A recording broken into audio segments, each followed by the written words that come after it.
chapter 2, which is basic chemistry. Before we start with chemistry, we have to learn about the terminology associated with chemistry. First of all, we have matter.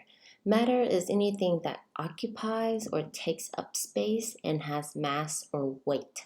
For example, us, living organisms, we take up space and of course we have mass, weight.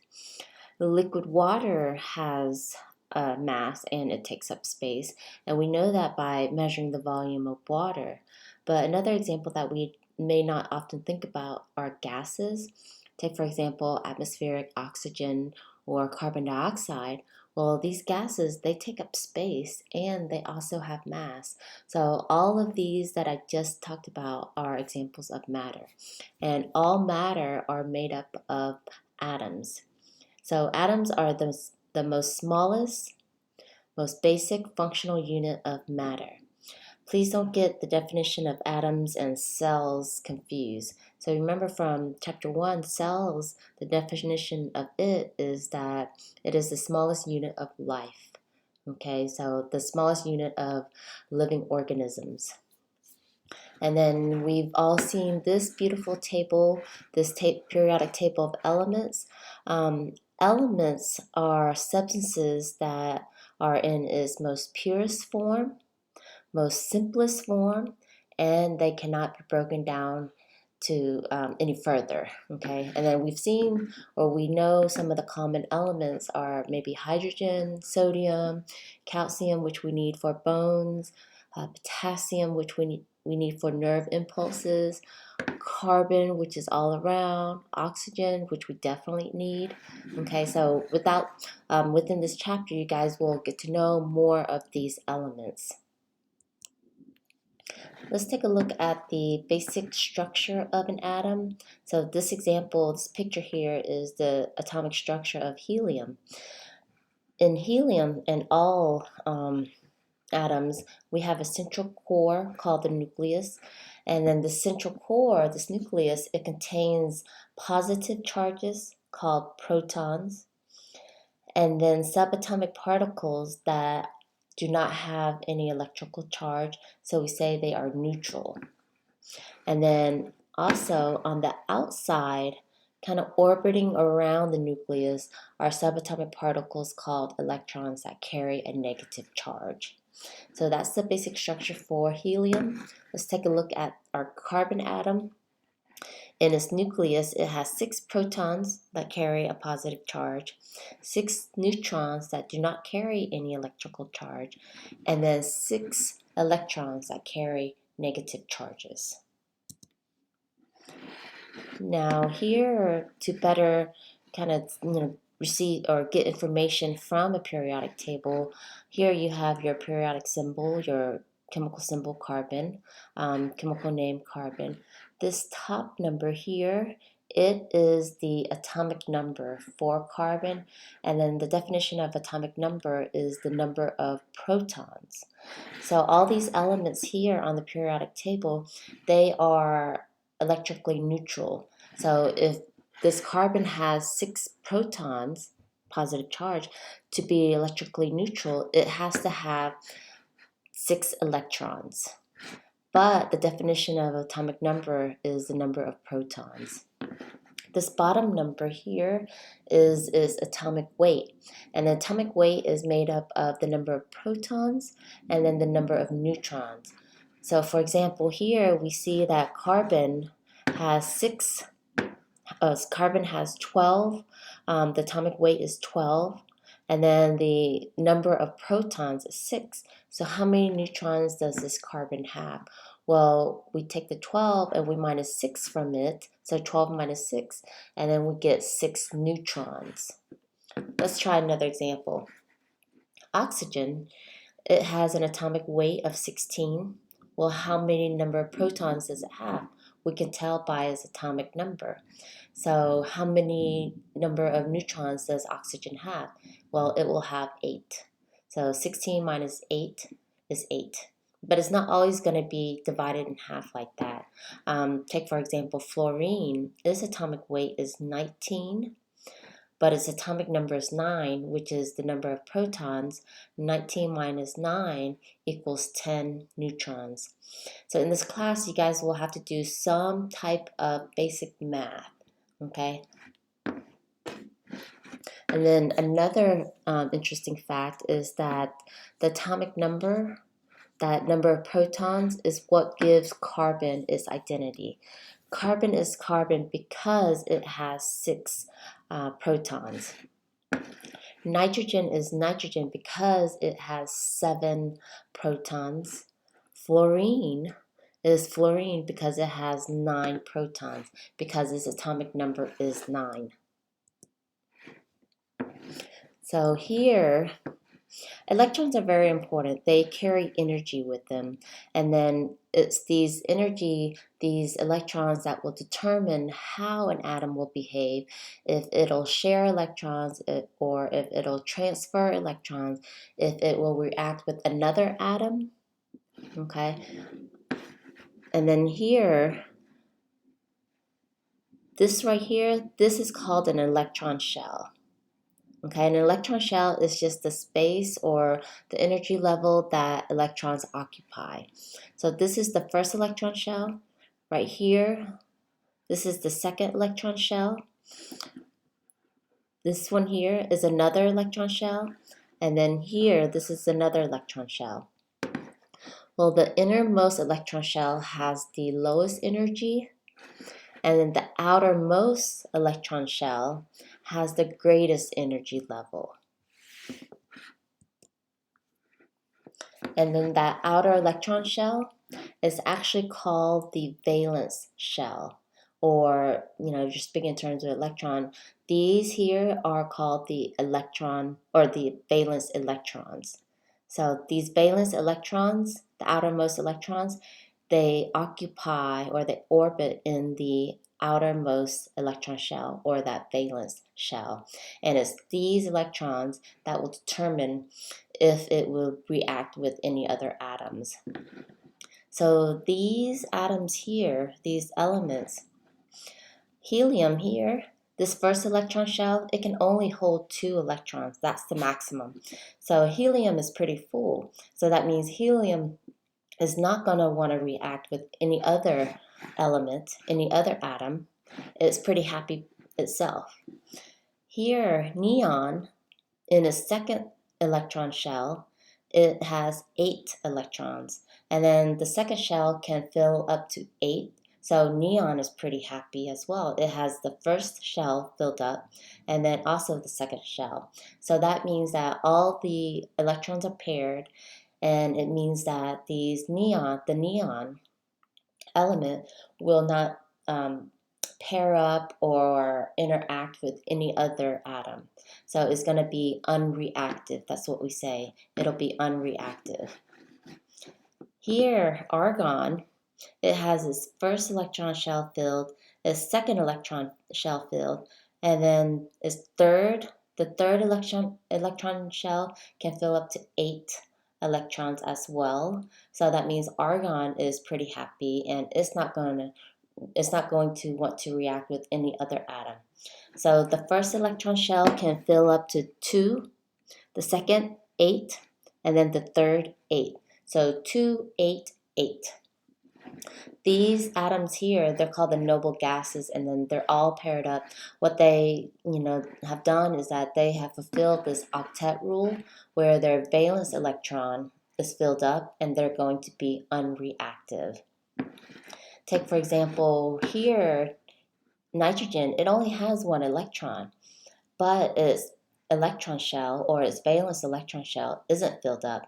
So what is it going to want to do? It's going to want to react with another atom, so maybe another hydrogen, so that they can share those electrons. Here, carbon is a really good example. So you have 2 in its innermost shell, and then 4 in its valence shell. So it has a total of 6 electrons. So carbon, it needs 4 more to fill its electron shell, its a valence shell, to fulfill that octet rule. So what is it going to want to do?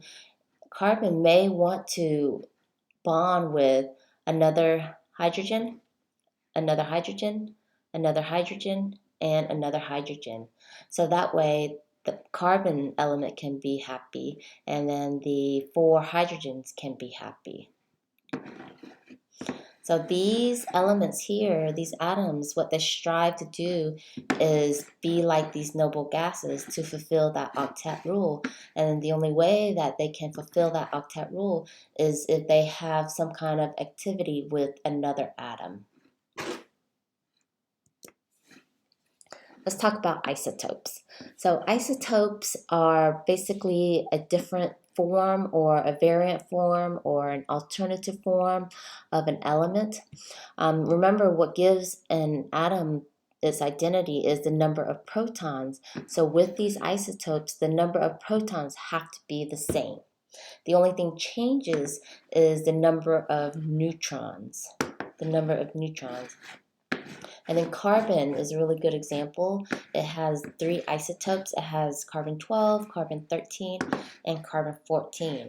Now, what is all the same with all these 3 carbons? They all have the same number of protons because they're carbon. Carbon 12 has 6 neutrons. So if you add the 6 neutrons and 6 protons, it makes up an atomic weight of 12. Carbon 12 is the most abundant.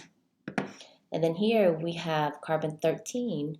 Well, we have 1 more neutron, so we actually have 7 total neutrons, 6 protons. You add those up because that's what makes the atomic weight, and you get an atomic weight of 13. And then radioactive carbon 14, well, it has 8 neutrons, and then of course 6 protons, and atomic weight of 14. On the exam, we could ask you, if there's an isotope carbon 14 with an atomic weight of 14 and 8 neutrons, how many protons does this carbon 14 have? So your answer would be 6 protons. 14 minus 8 equals 6 protons. So that's more math that you guys will have to do. On the exam, you're allowed to use simple calculators, but I will have to examine them before you use them. Okay, a review question. An isotope of oxygen has a mass number of 18 and an atomic number of 8. How many neutrons does this isotope have? I'll give you guys a minute to do the math.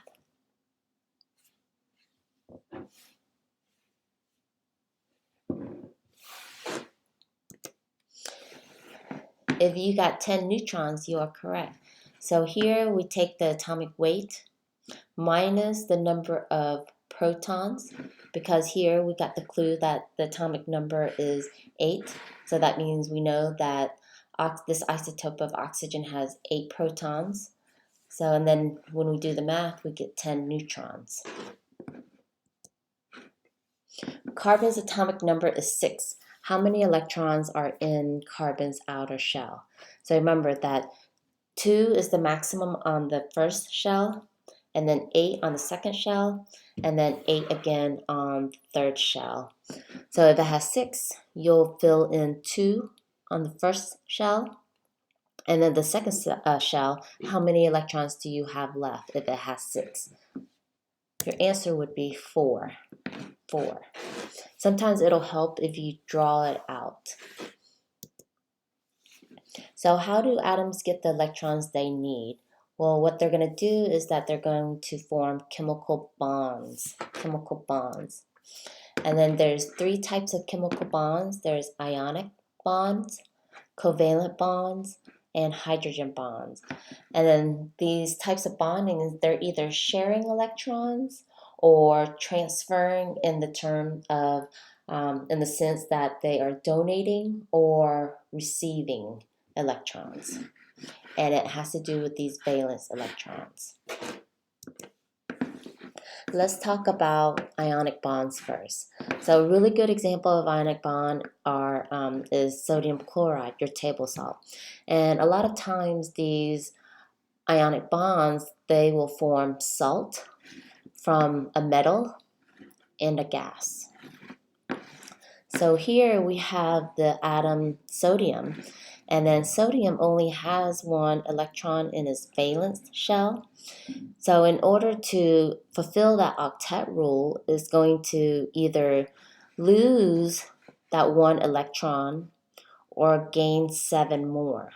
Well, it's easier for sodium to lose that one electron, so what it's going to do is that it's going to find chlorine and transfer or lose that one electron.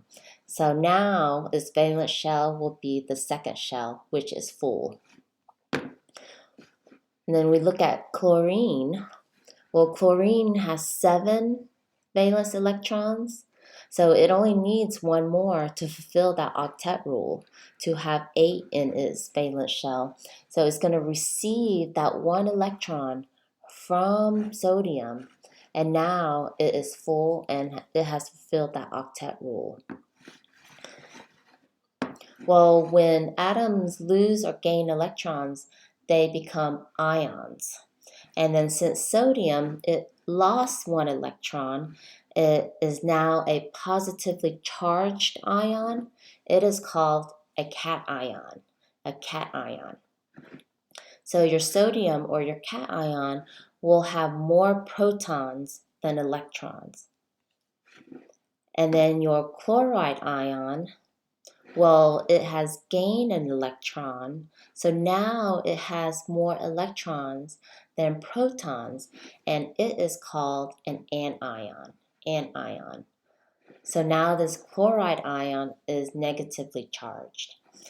And then this attraction, this positive and this negative charge, this attraction is what forms that ionic bond, ionic bond.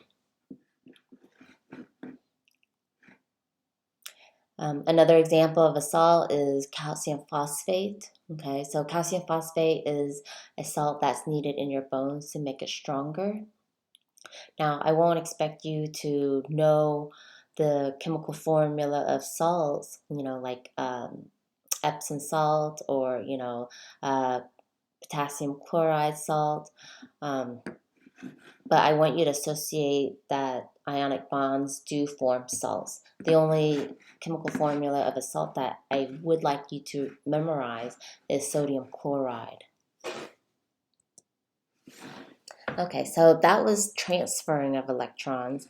Now, when we share electrons, we form covalent bonds, and then there's 2 types of covalent bonds. We have polar covalent bonds and non-polar covalent bonds.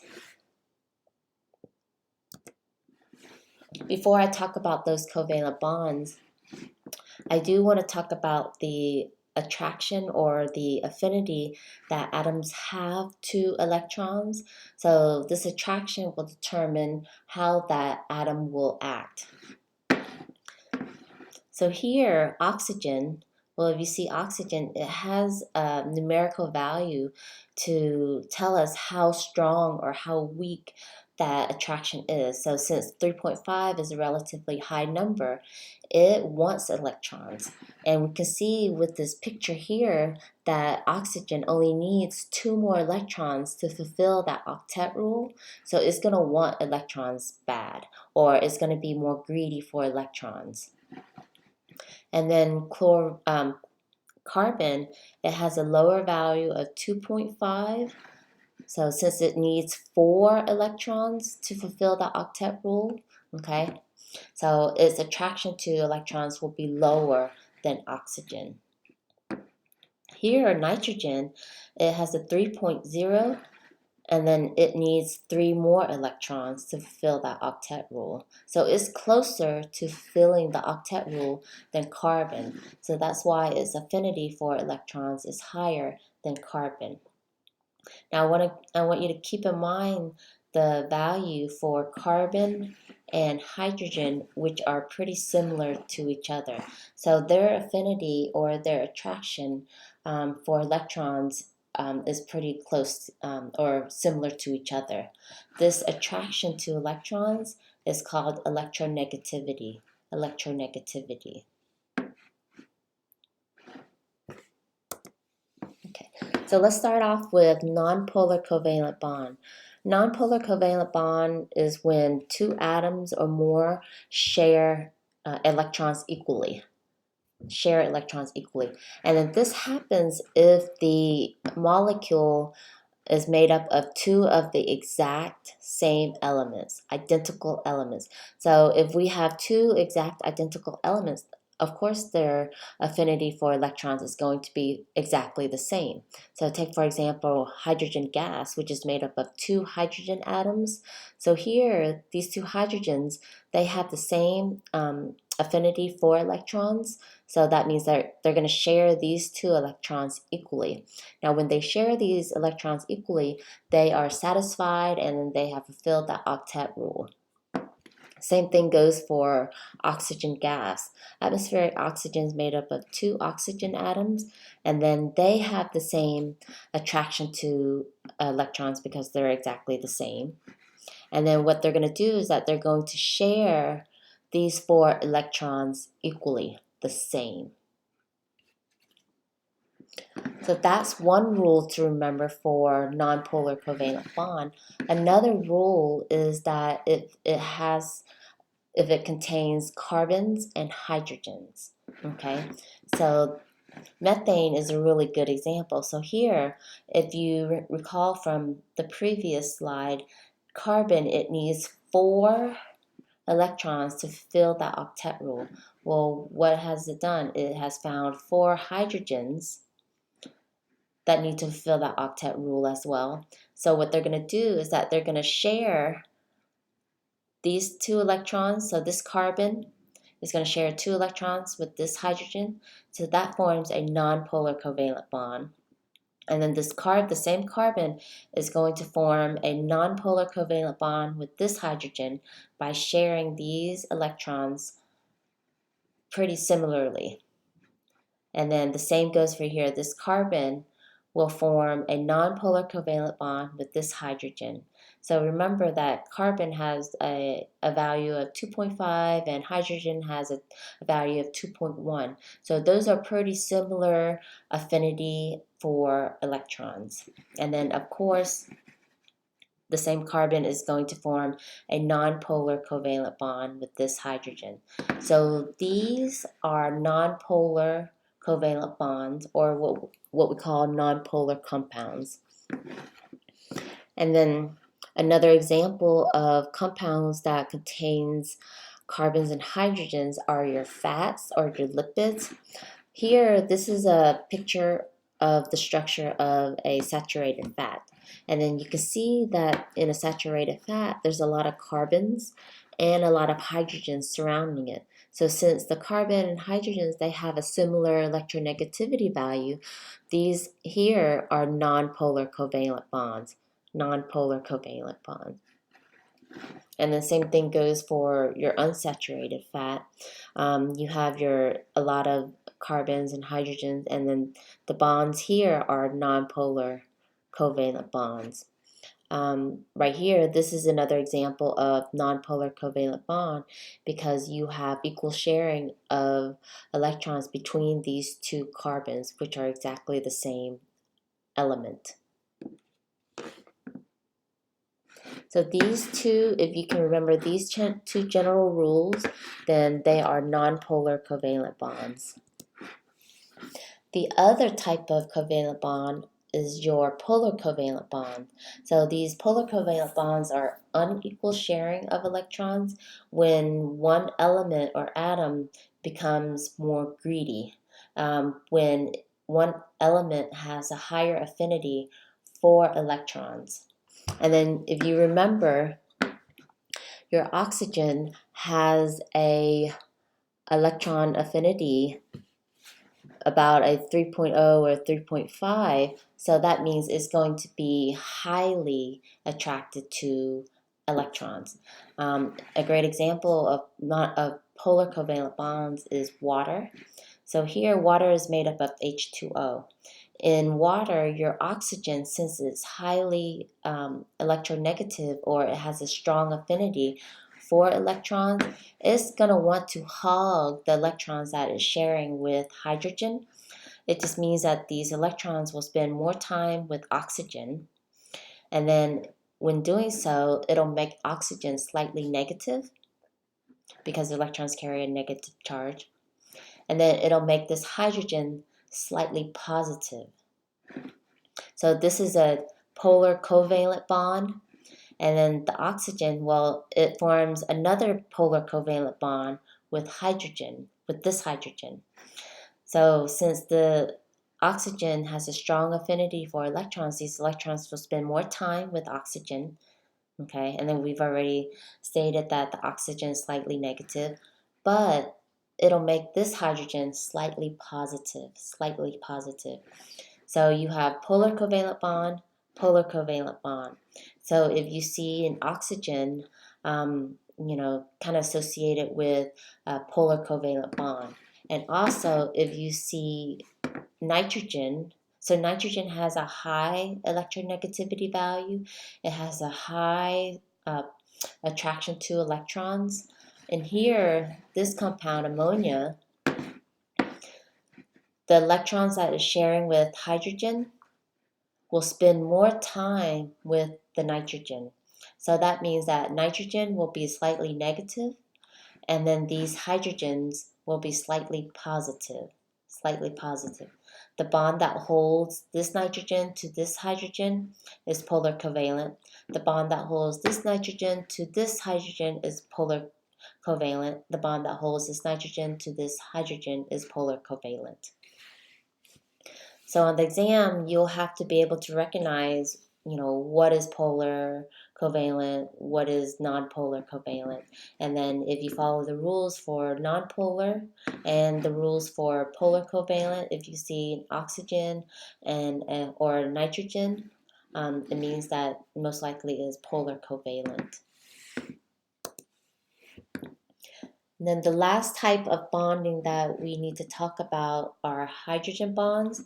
And then hydrogen bonds occurs between two different molecules, not within a molecule. So before, within a water molecule, we have polar covalent bonds. So these polar covalent bonds need to be strong bonds to hold H2O together.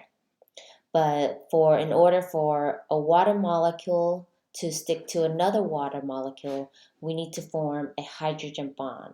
And of course, it requires or contains a hydrogen atom from one molecule that is positively charged. This positive charge will be attracted to the negative charge on the oxygen from another water molecule.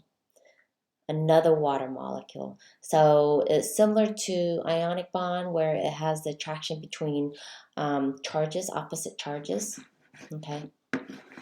So here we have a hydrogen bond forming between these two water molecules, a hydrogen bond formed between this water molecule, but in this case, it's the negative charge on the oxygen that's attracted to the positive charge on this water molecule of the hydrogen.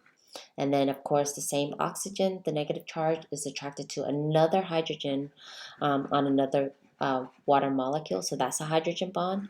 And here, this is a hydrogen bond between the positive charge of this hydrogen, of this water molecule, and then the negative charge on the oxygen of this water molecule. So hydrogen bond is very important because it allows water to be so versatile.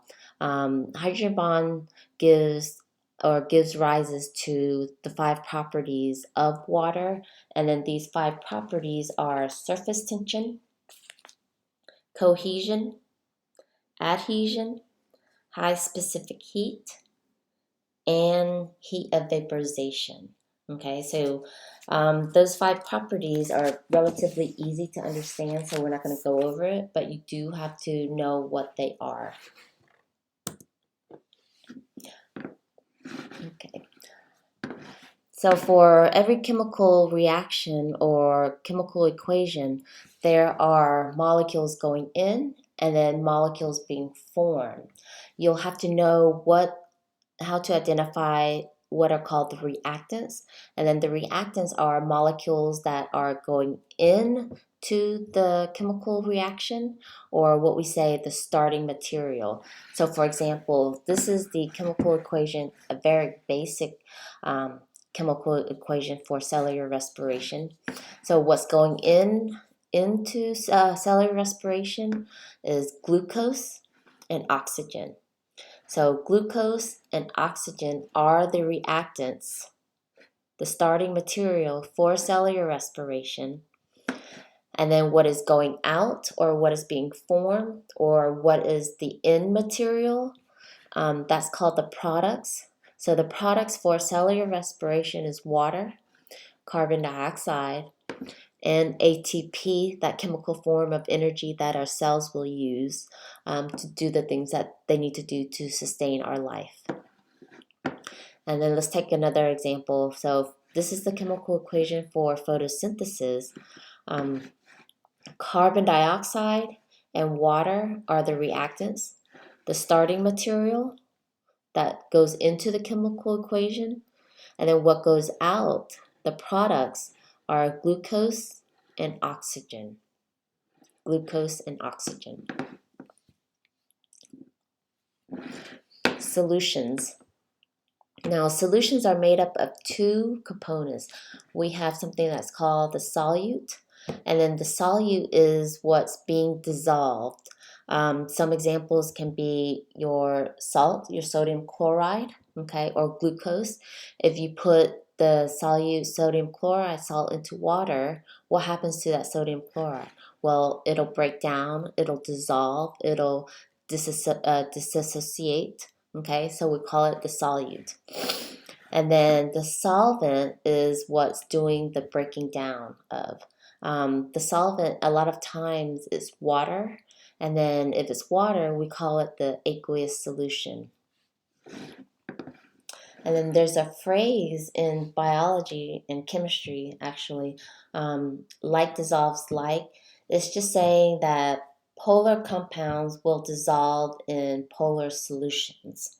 So for example, glucose, okay, glucose has a lot of oxygen, so that means that it is polar. And then if we put glucose in water, what does it do? It dissolves. So glucose is polar, and then water is polar. Polar compounds will dissolve in polar solutions. And then also, even though salt is not polar, it's ionic, we know that salt will dissolve in water if we put it in water. Okay, so ionic compounds and polar compounds will dissolve in polar solutions. Now the opposite, we have nonpolar compounds will dissolve in nonpolar solutions. Have you guys heard of the phrase oil and water do not mix? Well, oil is a type of fat, okay, is a type of lipid, and then it is nonpolar because it has a lot of carbons and a lot of hydrogens. It will not dissolve in water because water is polar. Now, the last thing that we're going to talk about are acids and bases, which can be represented on this pH scale. Okay, so pH is basically a measure of how acidic a substance or how acidic a solution is. And then this acidity is based on the concentration of hydrogen ions. Now, this hydrogen ion is a cation, okay, because it's a positive charge. It has lost one electron, okay. And then this pH scale, it goes from 0 all the way to 14. And then right in the middle is 7, which is neutral. So anything below 7, we consider it acidic. And then if it's acidic, that means it has a high concentration of hydrogen ions. It has a high concentration of hydrogen ions. And then anything above 7, we consider it basic or base. And then it'll have a low concentration of hydrogen ions. A low concentration of hydrogen ions. Now, your book will go into this hydroxide ion. Don't worry about that. In this class, we're just going to mainly focus on hydrogen ions. Now, if you go to the right of the scale, it'll decrease in the amount of hydrogen ions. If you go to the left of the scale, it'll increase in the amount of hydrogen ions. And then each number, each value on this pH scale is a 10-fold or 10 times change in the concentration of hydrogen ions. So take, for example, if we were to compare this pH 6 to this pH 7, a pH 6 would have 10 times more than a solution with a pH of 7. Okay. Or we can say this pH 7 has 10 times less hydrogen ions than this pH 6. Now let's compare pH 5 to pH 7. A pH 5 would it have more or less hydrogen ions than a pH 7? A pH 5 would have more hydrogen ions than a pH 7. How many times more? Well, you have to go from here, that's 10 times, and then 6 to 7, 10 times. And then what do you do with those two tens? You multiply them. So it would be 10 times 10, and you would get 100. So that means a pH 5 has 100 times more than a pH of 7. Let's do another example. Here, let's compare pH 12 to pH 9. pH 12 has 1,000 times less than a pH of 9. How did I get 1,000? Well, we're going from 12 to 11, that's 10 times, 11 to 10, that's 10 times, 10 to 9, that's 10 times. That's 3 tens, so you multiply 10 times 10 times 10, which equals 1,000. And then we already know that pH 12 has less hydrogen ions than a pH of 9. So we can say that a pH 12 has 1,000 times less hydrogen ions than a pH of 9. Or we can say a pH 9 has 1,000 times more hydrogen ions than a pH of 12. So this is another example of some kind of math that you will have to do for the exam. So in our everyday life, we're constantly putting things in our mouth, whether it's drinking or eating. If we eat tomato sauce, that's acidic. If we drink a lot of Coke, that's acidic. If we drink a lot of lemonade, that's acidic. Well, in our bodies, our blood, it'll have a pH optimal range that it works best at. Now, if you are drinking a lot of Coke, what are you essentially doing to your bloodstream? What are you introducing into your bloodstream? You are introducing large amounts of hydrogen ions. And if you do that, it'll decrease your blood pH. And then the proteins, the cells in your bloodstream will not work the best that it can because it's not in its optimal condition. But our bodies, we have these buffer systems to maintain that balance, to maintain that homeostasis, to get it back to where it needs to be so that things can be working to the best of its ability. Now, if you're drinking a lot of Coke, what's going to happen is that you're going to lower your blood pH. So the normal range of blood is about 7.35 to 7.45. So if you're introducing Coke, you're most likely going to lower that pH to below 7.35. And then you'll need a buffer system. Our kidneys have a buffer system called the bicarbonate buffer system to bring it back to homeostasis or bring it back to a pH balance. This buffer system is made up of carbonic acid, which is a weak acid that can break down or dissociate into bicarbonate ion, which is a base. and also hydrogen ions. Now, if you are drinking too much Coke, you're introducing excess amounts of hydrogen ions. And then you need something to get rid of those hydrogen ions or accept those hydrogen ions. So that means this buffer system, the weak base of it, the bicarbonate ion, is going to accept the excess hydrogen ions, is going to take away, is going to bind to those extra hydrogen ions and bring that pH back up. Now, if you're drinking something that is really basic, okay, so if you're drinking something that's really basic, that means that you are in need of hydrogen ions. You have actually increased your pH to be more basic. You need to bring it down. So what does the buffer system need to do? It needs to bring in hydrogen ions, and this is where that weak acid, the carbonic acid, will come into play. So this carbonic acid, what it's going to do is that it's going to donate, release, or give away hydrogen ions into your bloodstream. So that way you can raise your pH up. No, lower your pH. I'm sorry, lower your pH to make it go down. Okay, because you're drinking something basic. So for example, if you're drinking ammonia. So ammonia is pretty basic. It has like a pH of 11. And then what you're going to want to do is that that carbonic acid is going to introduce hydrogen ions or donate hydrogen ions to bring that pH down back to 7.35 to 7.45.